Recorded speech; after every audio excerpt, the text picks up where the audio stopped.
All right. Welcome, everybody. My name is Jenna Richter, one of the dietitians here at Student Health. This presentation today is going to be the first one of our nutrition seminar series. So, welcome into our first go.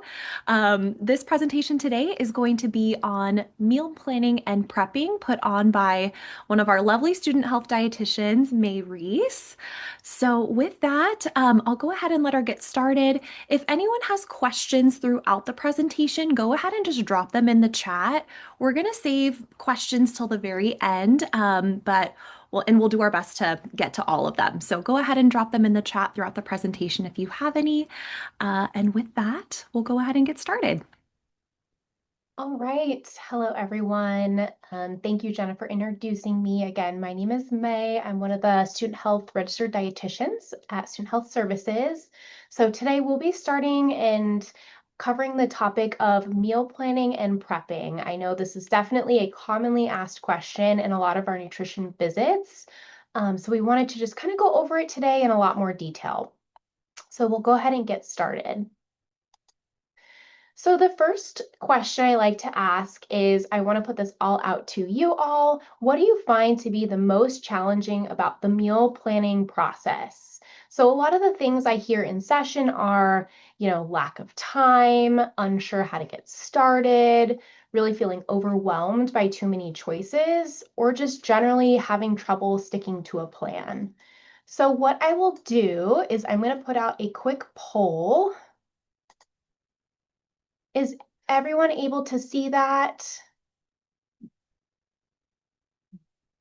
Perfect. So if you want to just click on what you find to be the most challenging about the meal planning process. I'll give you about 30 seconds.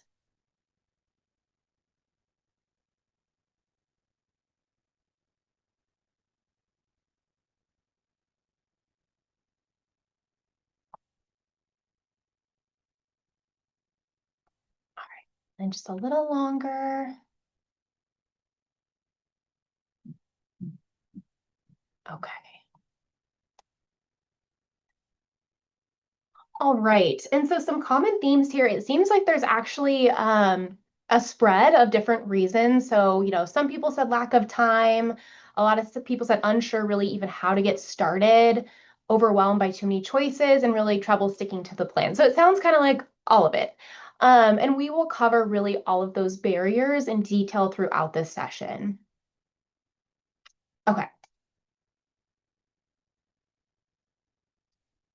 So objectives of today's presentation, first and foremost, we are going to learn about the 3 Ps: planning, purchasing, and prepping. So kind of really breaking it down and making it feel a lot more manageable. We're going to create a plan for meals during the week that really fits your schedule, energy, and just general needs. We are going to develop practical tools to minimize decision-making fatigue and really prep more efficiently. We're going to simplify grocery shopping with smart lists, apps, and on-campus resources. And then we're going to find easy meal ideas and prep strategies to make cooking feel a lot more manageable. So the first thing that I always say when students are coming in and want to talk about meal planning, prepping, all of the above is really just setting realistic expectations. I think the biggest mistake I see is people trying to go 0 to 100 and really just feeling overwhelmed by the whole process. Food doesn't have to look like something you saw on Instagram to taste delicious and provide the body with all the nutrients it needs. So I love this picture because it really demonstrates, what actual nutritious, delicious meals can look like. It doesn't need to be something fancy that you see on a lot of the blogs or Instagram or TikTok posts. And really remembering that time is a limited resource, so finding ways to simplify meals can really free up time and mental space for other aspects of life that take priority. So for example, studying, spending time with friends, dating, hobbies, whatever it may be, we want to spend less time in the kitchen and more time, doing life. And then cooking can be a form of self-care or an enjoyable activity, but just know it doesn't have to be, or that it can't turn into that later in life when you have more time and energy. So I have a lot of students coming in who, mention like my mom cooks everything from scratch, and that's something that's really important to me. And I always say like that is amazing. And is that how you want to spend all of your time right now? Maybe that's something that if that's really important to you that you can kind of do later in the future, or pick certain days of the week where you have more time that you want to spend on, cooking or preparing meals. Okay, so I want to start this presentation discussing the three P's: planning, purchasing, and prepping. So planning, this is really putting everything together. This is the most essential step, and this really includes figuring out what you want to eat for the week, putting together a grocery list, etc. We don't want to skip this step. The next step would be purchase. So this really includes the actual purchasing of the groceries. So we will be discussing strategies for maximizing efficiency and ensuring you have what you need. And then lastly, prep. So this includes any ingredients or meal prep you might want to do beforehand to make your week go more smoothly. And I just want to emphasize this does not have to happen all in one day. One of the biggest mistakes I see people making is saving it all until Sunday and then feeling overwhelmed or having the process take so long that they never really want to do it again. Personally, I like to break this process up into 3 different days. So I plan on Thursday night, I grocery shop on Friday during my lunch break, and I do some prep on Sunday for the week. Okay, so first step is plan. So we'll go over this in a lot more detail now. So I would argue planning is going to be the most essential step in this process and helps us save time and money in the long run.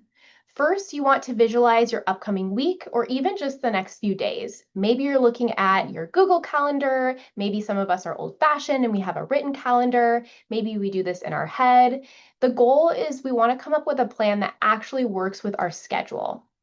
So first, you want to really identify any free nights where you have more time to cook. So maybe Monday night you make something more time intensive, for example, a burrito bowl or a recipe that provides leftovers for the next day, like a giant batch of chili. You want to then identify any low energy nights, when you need something quick and efficient. So, for example, Tuesday night, we're coming home from lab really late, ends at 7. You've been busy all day long. You want something really quick and nutritious. So maybe you do breakfast for dinner or leftover soup from the night before. Walking through your week like this really helps prevent over or under buying, which can lead to food waste and frustration. If you only have 2 free nights to cook, it doesn't make sense to buy ingredients for seven different meals. So make your life easier, is what I generally say. This may seem like a lot of work on the front end. I hear that a lot, but I promise you, having a plan really reduces decision-making fatigue the day of, so you don't have to constantly be thinking, what do I make for dinner? Or what do I need to pick up from the store on my way home from class? Or screw it, I'm gonna just pick up fast food because I'm too hungry to cook. Um, so if this whole thing feels overwhelming, just start with visualizing the next 3 to 4 days, or even just the next day. Even that can be immensely helpful. The next thing we want to do is create our menu. So one place I recommend everybody start is to create a meal idea master list. So this is mine just to give you an example of maybe what this might look like. So you want to take a moment to brainstorm a list of all the meals you've made or like to eat, when you sit down, and then when you sit down to do your weekly menu, you can draw from this list of ideas. So this really keeps you from having to constantly reinvent the wheel or scour the internet for new recipes. So every time you make something new, add it to the list. When you start out, it may be helpful to use websites such as Budget Bites, the New York Times Cooking, or even Pinterest to help you with the brainstorming process. And this does not need to be fancy. Really, it can just be a rough list of general ideas. Some other strategies, for simplifying the menu planning process include the following. So maybe you come up with a weekly themed night. So think Taco Tuesday, bowl night like barbecue, curry, taco, Mediterranean bowl. Maybe you do breakfast for dinner on Thursdays or pasta nights on the weekends. I found this cool handout with a ton of fun different ideas to just kind of help give you some inspiration, of different theme nights if that's something that you wanted to do. Another thing to think about is identifying your easy go-to meals or your go-to meal. Think of those meals that you can make in your sleep. For me, it's scrambled eggs with frozen veggies, toast, peanut butter, done. And make sure you always have these ingredients stocked for those nights when you get home and don't have time to cook or the energy to cook, or maybe you don't have a plan for dinner. And then another thing would be to really take advantage of leftovers. So I always say, why do the work twice? If you're already spending time cooking, double the recipe so you have leftovers to eat the next day for lunch or for dinner. Tips for making this process more sustainable, right? That's really the key here. We want to build a system that we can keep doing each week, really include the following. So choose your meals based on time and capacity. I always suggest to people, plan for your lowest energy week. It's really easy to get overzealous and pick out a bunch of new exciting recipes, but will you actually have the energy or the motivation midweek to make it? If you're coming back from vacation on Sunday night at 10 p.m., you're not going to have time for meal prep that evening. So think more assembly style or ready to eat meals like Trader Joe's pre-made salads or frozen fried rice paired with extra frozen veggies and a rotisserie chicken. And those are all things that can be really helpful.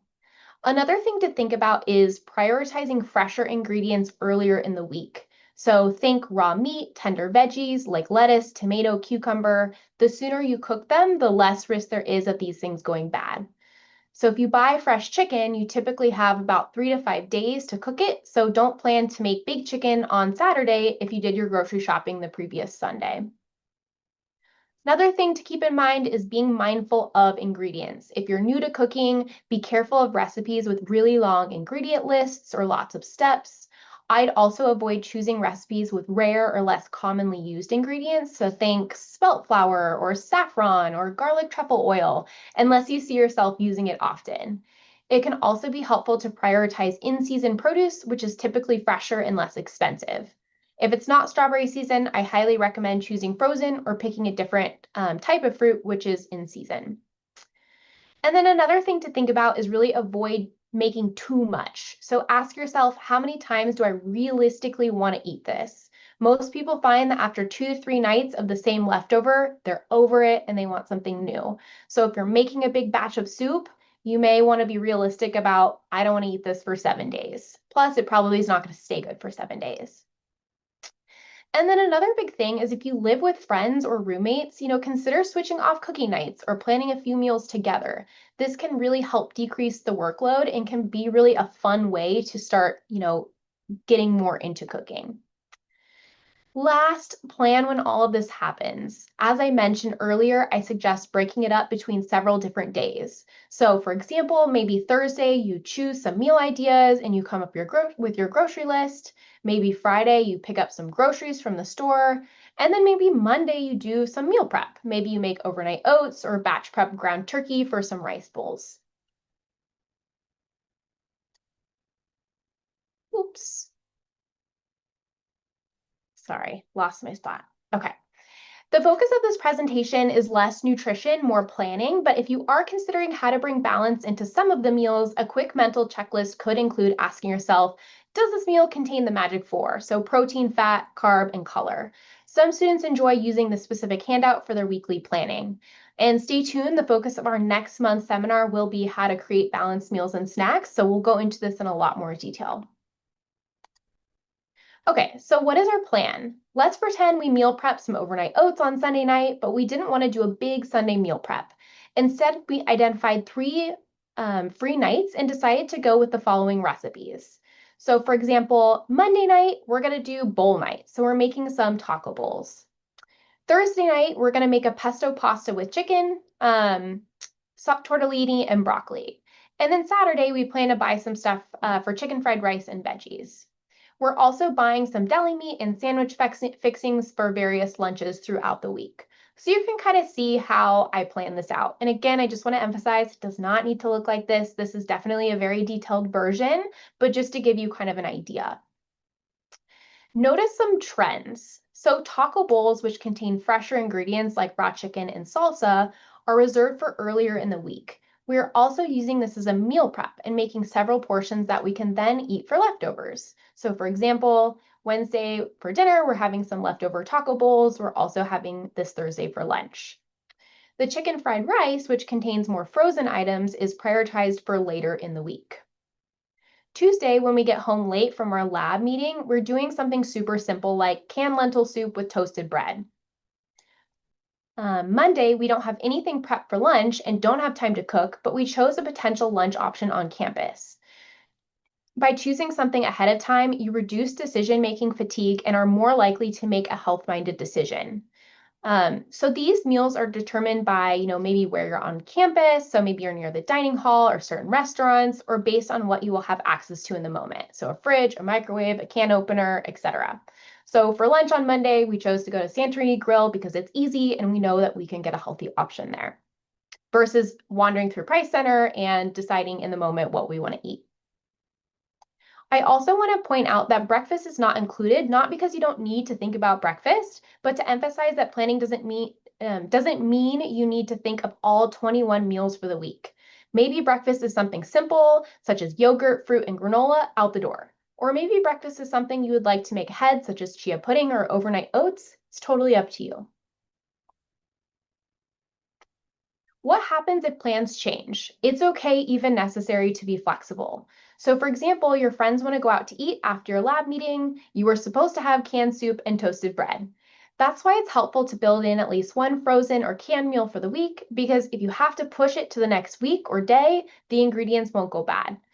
Say you were instead making a meal with fresh ingredients this day, like taco bowls, consider pushing it to the next week the next day, or throwing the ground beef in the freezer just to make sure, when you thaw it, you cook it right away. This is also why prioritizing meals with fresh ingredients earlier in the week decreases the risk they'll go bad before you can prepare them. So if you're someone who notices that you often have things come up last minute, maybe you're somebody that when you begin this process, you're choosing to make less meals because you know things are probably going to pop up. You're not somebody that wants to go out and pick 7 meals to make for the week because it's probably just not realistic. Once we've come up with our plan, we want to then create our ingredient list. My biggest advice, write it down. It's good to have something tangible to refer to when you're in the grocery store. So some options, you can go for more of a handwritten list. The downside would be possibly forgetting it at home after you've created it. This is definitely something I've done, and then you're wandering the grocery store trying to remember what was on your list. You can also use your notes app or your reminders app. So the benefits here are it's always accessible. You can add to it as the week goes by. I personally use the reminders app in my phone, as you can actually make a grocery list that divides ingredients by categories, which can then be checked off once you put them in your cart. I love it because I always have it. And if I notice halfway through the week that I run out of eggs, I can quickly add it to my list so that I don't forget to buy them.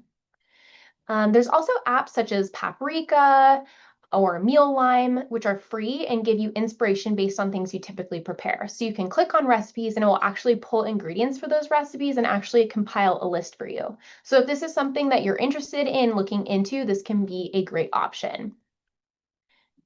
This is also a time to really take inventory of your kitchen, right? So what staples do you already have on hand so you don't accidentally overbuy? It's also an opportunity to take advantage of food scraps. Can you make something like fried rice with your leftover cooked rice or steamed veggies?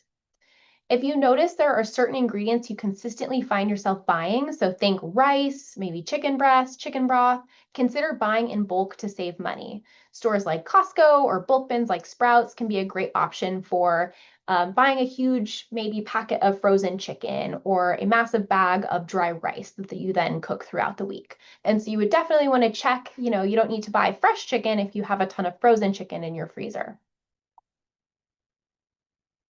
For our menu, we came up with the following grocery list. As you can see, I also tried to use similar ingredients amongst multiple recipes, such as sour cream for our taco bowls and soup, and chicken sausage for both our pesto pasta and fried rice. So your list doesn't need to look fancy or divided up like this. I organized it in this way to help you just visualize where all the ingredients are coming from. It's also important to note how many servings you're planning to make.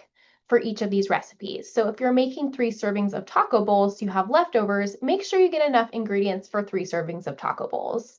Often I notice people will underbuy veggies is a common one, and they'll kind of run out and maybe they don't have enough for all 3 meals. It may seem like a lot of food, but as you start to build up your staples of things like sauces, spices, grains, you may find there's less to buy than you actually thought. So this is a great time to cross-check your fridge and pantry for any items on the list. For example, do you already have some canned beans you could use? Maybe you already have a big bag of Mexican blend cheese, so you don't need to buy a new one. Do you already have condiments for sandwiches? So cross-checking will reduce food waste and really save you money. So this way you don't end up buying, you don't end up with a bunch of jars of half-eaten mayo in your fridge. All right, next we have the second P, which is purchase. My recommendation is choose a reoccurring day to shop if you can. Weekly works really well for most people. That way you don't run out of food. This ensures you have everything you need really to start the week.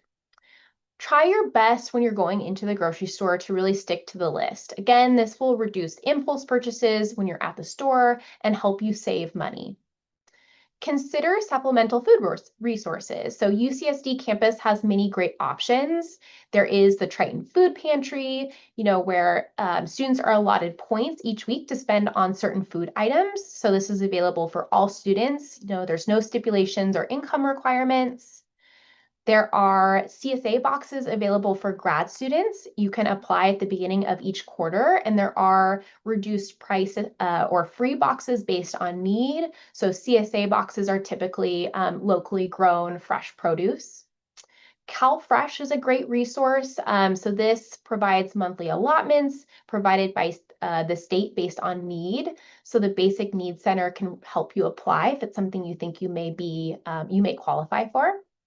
And then local food banks in the San Diego area can be worth looking up as well. The other thing you may want to think a little bit about is transportation. If you have a car and you can maybe go to different locations, great. Other options, it could be worth the cost to look into delivery services if financially that's something that makes sense for you. So there are options like Instacart, Costco Delivery, Amazon Fresh. Again, they do cost money, but if you don't have a car and that's your only option and financially you can swing it, it can be a great option and a great way to save time. There is also the grocery shuttle. So this is a free resource for students, picks you up at Gilman Transit Center on the weekends and takes you to different locations in the San Diego area. There's a lot of different cultural markets, like more affordable markets. So this can be a really great resource or resource as well. So if you have any questions on any of these options, you can always visit the Basic Needs Hub. I wanted to include some of my favorite pre-prepped items. So when doing meal prep, I often recommend, students choose 1 to 2 ingredients for the meal to be pre-made. So this is a fantastic way to save time while still feeling like the meal has that home-cooked feel. An example might be using pre-cooked sausage and store-bought pesto for your pesto pasta bowls instead of preparing chicken and pesto, from scratch alongside all the other ingredients in your meals. Buying items pre-prepared does not mean you are lazy or unhealthy. This just helps free up time that you can now allot to other forms of self-care, such as exercise, sleep, studying, etc. Students who are avoidant of this strategy are often the ones I see resorting to fast food the most when life gets busy or stressful, or really falling into that other all or nothing mentality where they're either doing a perfect week of meal prep or they are completely falling off and relying heavily on takeout or fast foods. Here's some pre-prepped carb options. A couple I really love are the microwave rice can be really great. They have this one, the Seeds of Change at Costco. I loved having some canned beans in my pantry. I love having some frozen roasted potatoes. These are from Trader Joe's. Love to throw them in the air fryer. And then Trader Joe's also sells these steamed lentils, which are pre-cooked and can be added for an extra protein source. Here are some pre-prepped fruit and veg options. So frozen and canned are just as nutrient dense as fresh, sometimes even more, given they are typically picked at peak ripeness and then frozen immediately. Another hack I recommend is during busy weeks, purchase veggies pre-chopped. It seems like such a simple thing, but that extra 5 minutes it takes to wash and chop your veggies can really be the deciding factor in terms of whether or not you choose to cook that night. So a couple I really like are, maybe a mirepoix if you're cooking a soup. Here's some bag salad kits that I really like. So any of these options are great. Here are some favorite sauces and spreads. So finding a favorite sauce or dressing is a quick and easy way to bring flavor to pre-prepped or assembly style meals. For example, I love purchasing pre-made tzatziki or feta and adding it to a chicken and rice bowl to give it more of that Mediterranean flair. It's also nice to have some dips or sauces to eat with, maybe raw veggies like carrots, things like that, that just make it feel a little bit more appealing. And when I'm meal prepping, to me, the most time intensive and annoying task is making dressings, making sauces. So that's definitely something I recommend cutting corners on if you can. All right, last we come to the final P, which is prep. So not necessary, but certain appliances and tools can be immensely helpful for meal prep. And so some of my favorites include the following: a crock pot or instant pot. So up here is a crock pot, down here is an instant pot, or also known as a pressure cooker. These are great for cooking beans, maybe slow cooking meat, or cooking soups and stews. So crock pots are great for kind of set it and forget it type of meals that are thrown together in the morning and are ready to eat by the time you get home. So something I'll often do is maybe a set it and forget it chili that I'll throw everything together in the morning, turn it on, it's ready to eat by the time I get home. So these are really actually quite cheap.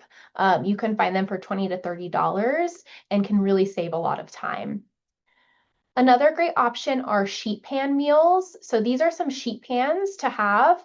It's great to have a couple of these in your house. So sheet pans are great for roasting vegetables or again, making sheet pan meals. For example, potatoes, chicken thigh, cauliflower, all marinated and roasted together in one pan. These really make for very easy prep and cleanup. Pro hack, I like to purchase some parchment paper to line them with to kind of decrease the mess. And this may seem so basic, but having a really good chopping knife is so helpful. When you don't have a sharp knife, especially having a dull knife, it can make the cooking process, dangerous. And it can really slow you down, right? There's nothing more frustrating than cooking veggies with a raw or a dull knife. A rice cooker is one of my personal favorites. Not that we all can't figure out how to make rice, but sometimes it's nice to just pour it in the rice cooker, turn it on, go take a shower, do your things, come back, and it's ready. Air fryers are great, although they are a little bit more costly. These are great for cooking meat, veggies, tubers, or even reheating leftovers. They're really great. They kind of give it that crispy, fresh taste. I love using mine in the summer months when I don't want to turn on my oven and heat up the whole apartment. So again, a little bit more of a costly option, but this can be great. And then storage containers, right? So preferably glass if you're microwaving them. Costco and Amazon have some pretty affordable sets. So you don't need to have a billion of these, but just having some basic ones is really important if you are going to start meal prepping. Prep can be as simple or as involved as you want it to be. So this, could look like a more extensive meal prep. So maybe you're making a big batch of turkey chili for dinners, overnight oats for your breakfast, and then some Caesar salads for lunches. Or, this could look like more of an ingredient prep or batch cooking. So maybe you're cooking some ground meat and taco seasonings to be used interchangeably in your burrito bowls for taco night, and then cleaning and chopping some of your fruits and veggies so they are accessible and ready to eat.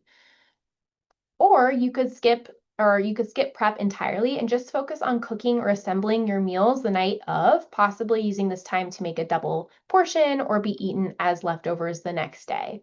So really, I think the highlight here is this can be as intense or as minimal as you choose. And, even small steps done the night before can save you a lot of time and energy. Cleanup. So this is something I get a lot of I don't want to meal prep because it's a pain in the butt to clean it all up. It takes so much time. I don't have a lot of space for mess. And so I just wanted to provide you all really with some tips to kind of reduce the amount of time spent cleaning up. So some major ones really are clean as you go.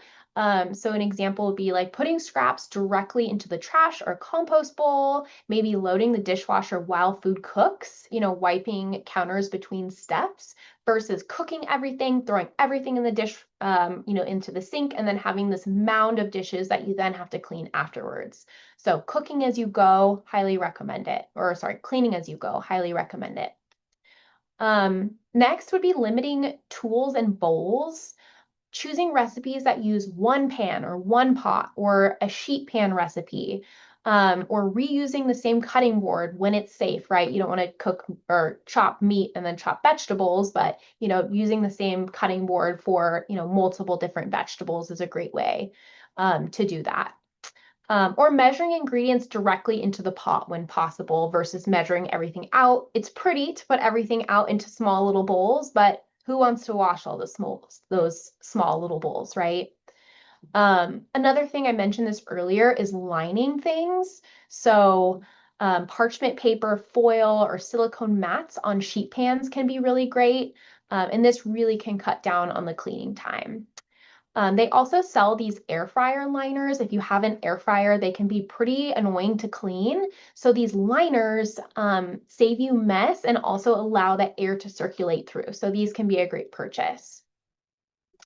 Another thing to do would be batch similar tasks. So chopping veggies for different meals all at the same time, or roasting multiple items on the same pan, really if the flavor allows for that. And then, using shortcuts without guilt. So preparing every single ingredient of your meal from scratch is not only time intensive, but also significantly increases the mess.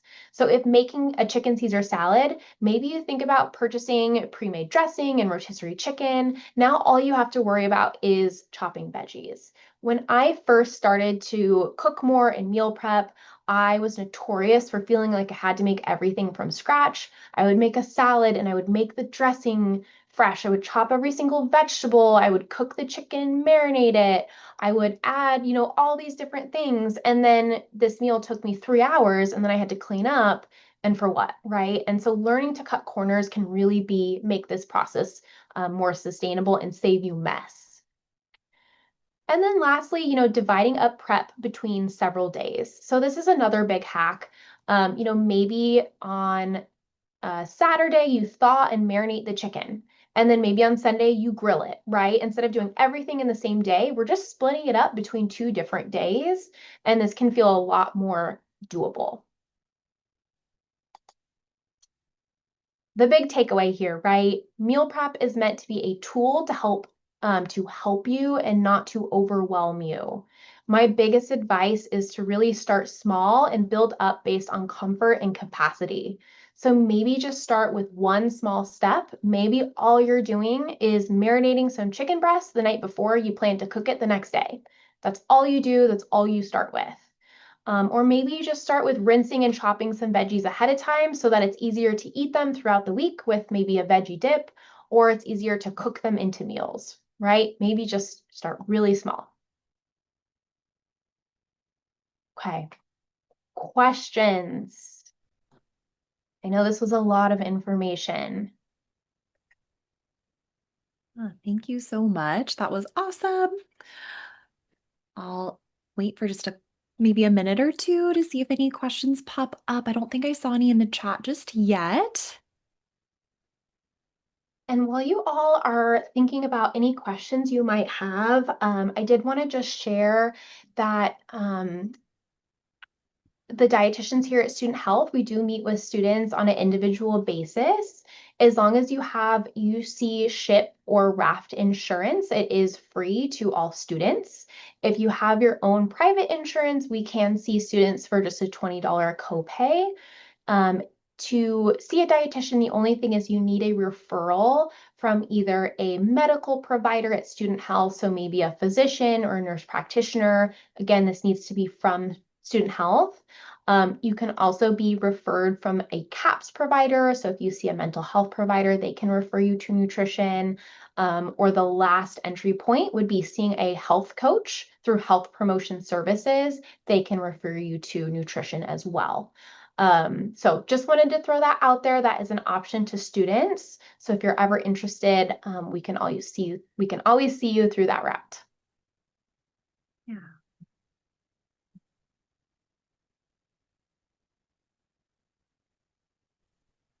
Well, what is your favorite thing to meal prep? Great question. I think I mentioned this earlier on the slides, but I am really into bowls. I think my recent favorite is just a super basic taco bowl. So maybe cooking some brown rice. I usually will get a can of black beans, can of corn, mix that all in there. I'll roast some veggies. I'll cook a little bit of ground meat in a taco seasoning. And then for a dressing, I usually mix some salsa and Greek yogurt and put it on top. And it's really easy. It reheats really well. So that's probably my favorite as of right now.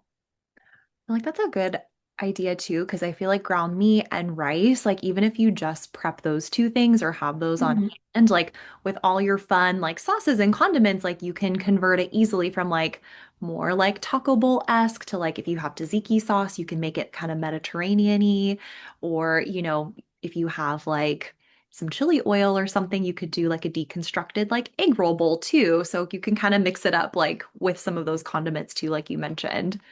Um, Absolutely. we do have a question here. This is a good one. Any hints that you've seen that help people with depression or maybe some issues with just kind of that executive dysfunction? Yeah, moments. I'm also kind of interpreting and just like, yeah, moments where it's just hard to do basic things. I think we can all relate to that. Yeah, that is such a hard one and something I get so many questions around. And so I think the first one I would say is just giving yourself grace in that moment and recognizing, you don't have to make everything from scratch of really, doing what's easiest for yourself. And so, what I usually recommend is like sometimes it's just as much as visualizing the next day versus planning out your whole week. Maybe planning out your whole week feels like too much energy, too much mental decision making. And so, maybe you're just walking yourself through the next day. And maybe that looks like, okay, in the morning, I'm going to make some toast with peanut butter. For lunch, I will be near Price Center. I'm going to grab something from Starbucks. And then for dinner, I'm going to heat up a frozen meal from Target. And so just kind of, I think, planning for the next day, but not over planning. The Mhm. other thing I usually recommend is really just stocking up on a lot of those like pre-made items. So, not to focus only on Trader Joe's, but Trader Joe's has a lot of like really good frozen meal things like salads, things like that that you can buy ahead of time, have available to you in your fridge, and then heat up really quickly, when maybe your mood is low or your energy is low. That can be a really good option. And then I think, yeah, stocking up on those staples like microwavable rice and pre-made sauces and rotisserie chicken, to kind of do more of those assembly style meals. I think that that can be really, really helpful and just like save a lot of time. And I think the biggest thing is, I mentioned this earlier, but if you're thinking about your week, plan for your lowest energy day or your lowest energy week of like, if I'm feeling really bad, I'm really tired, I have no motivation, what do I have the capacity to do and plan for that? And don't try to get overzealous about planning all these things out. And then the week starts and you feel overwhelmed and nothing happens. And then it kind of turns into the cycle of feeling worse and, feeling like you're not capable. So really set the bar low. And then you can always, do more if you have the energy to do that. So hopefully that kind of answers your question. Jenna, Elizabeth, I don't know if you have anything else to comment on that. Mhm.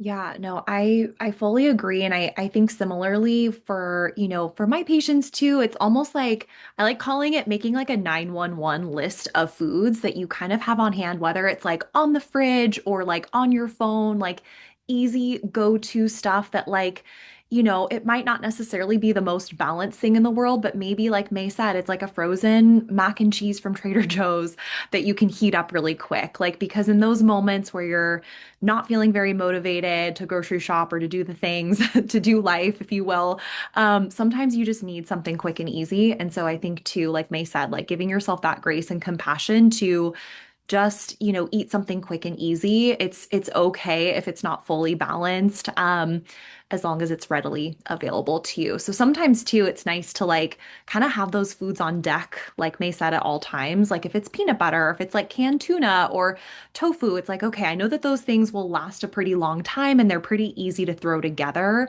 with what I have. So that's what I would add to.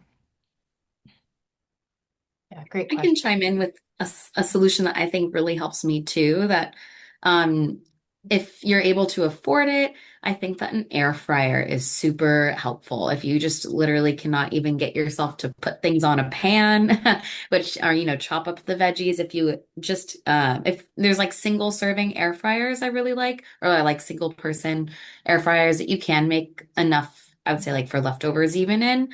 Um, and just throwing in some Trader Joe's frozen meals into those. That's a really easy way to really like minimize the cleaning. Because I know when I'm feeling down, the last thing I want to do is clean and have to do dishes. So I would definitely say air fryer is a good way to go about it too. If you have room and if you can, I think like a single serving one, those go for like $40 to $50. So Mm, good idea. Yeah, totally. Yeah. Any other questions?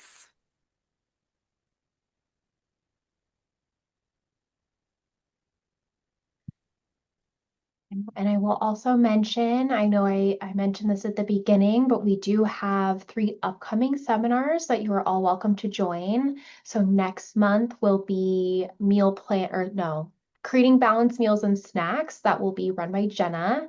The one after that will be mindful eating to support digestion. That will also be hosted by Jenna.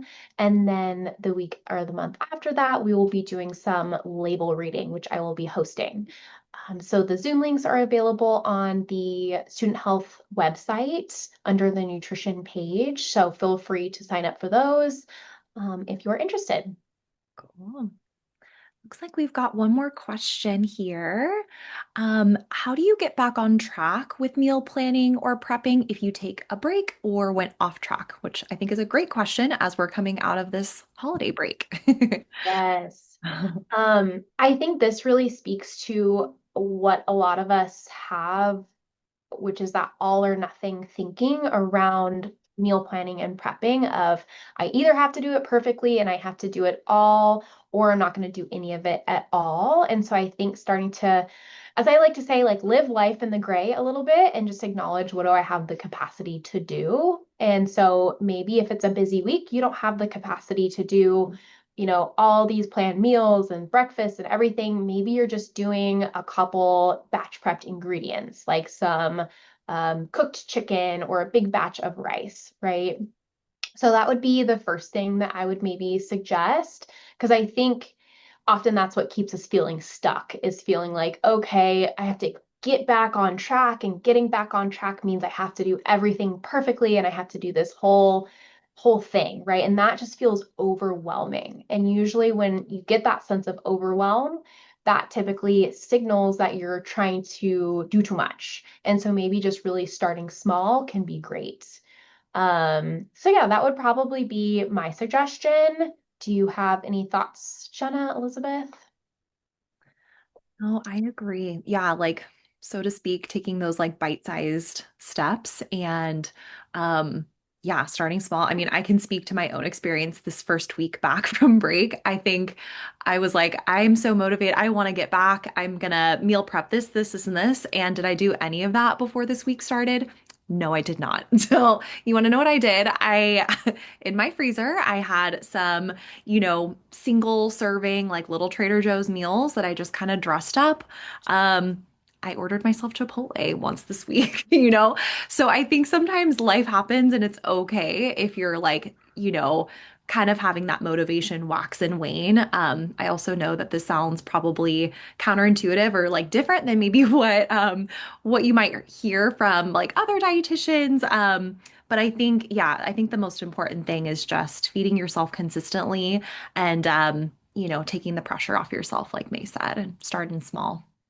And I think really recognizing, the weeks where you don't have time to meal prep versus the weeks where you do have more time. And if it's one of those weeks where you're coming back from visiting family and it's 8 p.m., again, maybe you're just stopping by the store and you're getting some pre-made salads that you're going to eat for lunch. So I think just that in itself is a form of planning and prep, right? Maybe you're not doing the whole steps A through Z, but you are planning for yourself, and that is part of meal planning and prepping. So I think thinking about it from that lens as well. Mhm. Totally.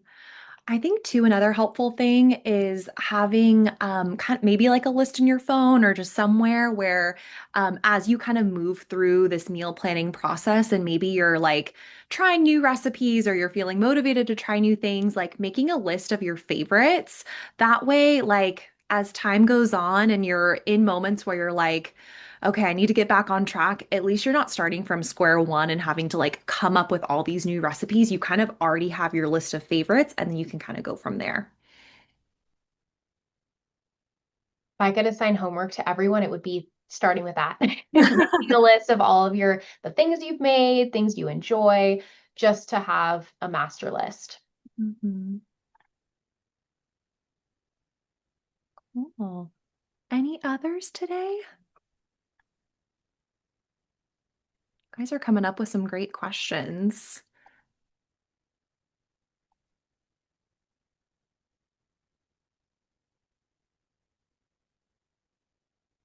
Right. Well, if not, no worries. You know our names, you know where to find us.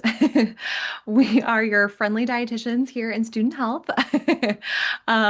Also, we have Elizabeth joining. I didn't introduce Elizabeth in the very beginning. Elizabeth makes us a team of three again. So, if and when y'all decide to, join us in a session, yeah, you'll be paired with either one of us.